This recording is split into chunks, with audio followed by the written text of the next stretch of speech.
And I want to start off on a positive note. We want to talk about, again, some of those players around the league that I'm enjoying now. When I went and looked up or found the guys that I wanted to include in this list, I didn't want to just get the typical answers, right? I feel like when you talk about players who are starting off really great, there are a bunch of names that come right to mind that everybody would say. So I went and did the extra digging, and I went into my basketball brain of what I've been seeing through the first 10 to 11 games. And I think we got some things that y'all gonna like. The first person is one of those guys that is 50-50. Some people would automatically name him. I think some people might still kind of be under wraps, and that's Jalen Duren. Jalen Duren, to me, with the Detroit Pistons, who I believe are on like a 6 or 7 game winning streak, he started off so great for them. And the reason this is important, not just to me or for the basketball world, but for the Detroit Pistons, is I posed a question maybe a week or so ago when they first started their win streak to Detroit Pistons fans, which was, when will it be time to go for it? And a lot of the fans had some really great answers and really good mindsets. And I believed a lot of them were saying you still want to see fully what Jalen Duren is. How good is he? How far can his game continue to progress? Same thing with Jaden Ivey and Asar Thompson. You really want to see what this core can give you before you fully invest into whatever trade piece or player that you go out and get. And I think Jalen Duren so far has answered the call where he's an all-star level center, right? He's almost giving you 20 points a game. He's getting to the free throw line 6 times a night. He's making them at a 84 to 85% clip, which is career numbers in both categories. He's a monster on the offensive rebounds. He's getting like 4 to 5 offensive rebounds a night. We know what those extra possessions are going to do for the Detroit Pistons. And so I've loved everything about him this year. I think a lot of the things that was intriguing about him coming out of Memphis and that one and done year, we're starting to see get put together. And if this is going to be the player that we're getting for, the majority of the season on a consistent basis, I think number one, the Detroit Pistons are looked at as a higher team than a lot of us anticipated, including Pistons fans themselves. And I also think this is a team that's starting to shape up to be one of those teams that should invest in a trade or in an avenue that would allow them to acquire another high level talent to put them in that higher tier. I think we look at the Detroit Pistons as one of those teams that's a solid, good team, a playoff team. But I want to see them soon, go and put themselves in a position to be a team that can go to a conference finals or, go to the NBA finals because they have some key ingredients there. But I'm not mad at Detroit Pistons that continue to want to see the rest of this young core grow. The Detroit Pistons are 6 points better when he's on the floor. Again, he has a 23% usage rate, which is a career high.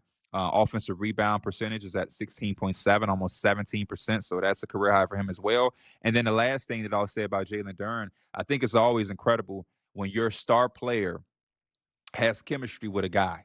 And Jalen Duren and Cade Cunningham and their pick and roll chemistry is arguably the best in the league right now. So you want to invest in that. If he makes your best player look even better and complements his game, that's a no-brainer. Jalen Duren potentially first-time All-Star here in Detroit. So shout out to Jalen Duren and the Pistons. My next guy is a guy that had a really great performance the other night, and my Twitter mentions exploded because I have been talking about this guy all offseason long. They even went and shout out to the Enjoy Basketball team. They dug up some old tweets of me from years ago before he was even in an NBA. I'm asking my Knicks, go get this guy. Trendon Watford.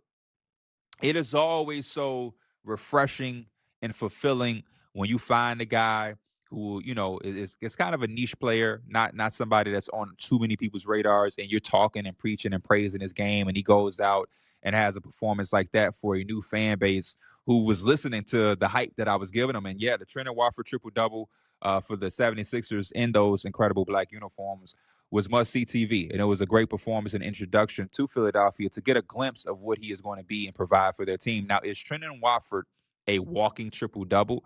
Statistically, no. But what it is he's a stat sheet stuffer. So I don't know if he's going to get 10, 10, 10 every single night, right? Like Joel Embiid talking about they missing the triple-doubles. It was reminiscent of Ben Simmons.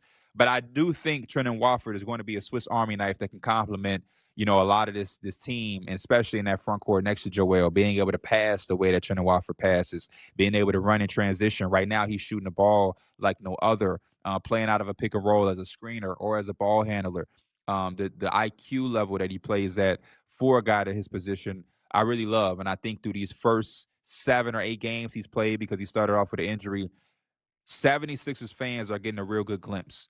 And when this team gets to full strength and get fully healthy, and you add Paul George back into the mix, you add a Joel Embiid who's not on a minutes restriction, Kelly Oubre with the way he's playing, Quentin Grimes, VJ Edgecombe, Tyrese Maxey, they're going to have a lot of weapons and options to play with. And I think Nick Nurse as a coach thrives when he has a lot of depth and he has a lot of variety. And so I'm interested to see this team, get healthy. And I'm liking what we've been able to see and what they've been able to accomplish while they're trying to figure out the health situation. So I love this addition for Trendon Watford. He's giving you 4.5 assists a night, which is a career high, almost 2 offensive rebounds a game. The rebound percentage and assist percentages are a career high. And he knows his strengths and he knows his weaknesses. And I think those things being able to come together and complement, again, a Maxey and Embiid, it only gives you more options to play with. And I love the way that their offense is playing when you have Embiid out there, but also now having another front court player who can pass and make decisions. And you got Edgecombe and Maxey and their speed running around everywhere. When we are able to see Paul George rejoin his team, I am very intrigued to what this could look like. And so hopefully we get that sooner than later. Shout out to my boy, Trendon Watford, baby.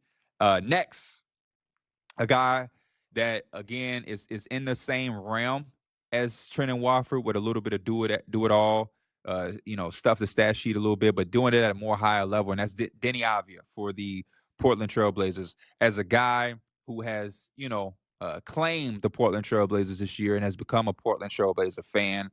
They're my Western Conference team. He has been more than anything I could have ever imagined. I think a lot of us loved Denny when he first went to Washington as this defensive point forward guy who can make some plays and on any given night can give you about 18 or 20. So to now see him kind of jump into this new level of play where he's a 25-point scorer per night, and though it is the first stretch of the season, I'm not going to lie to y'all.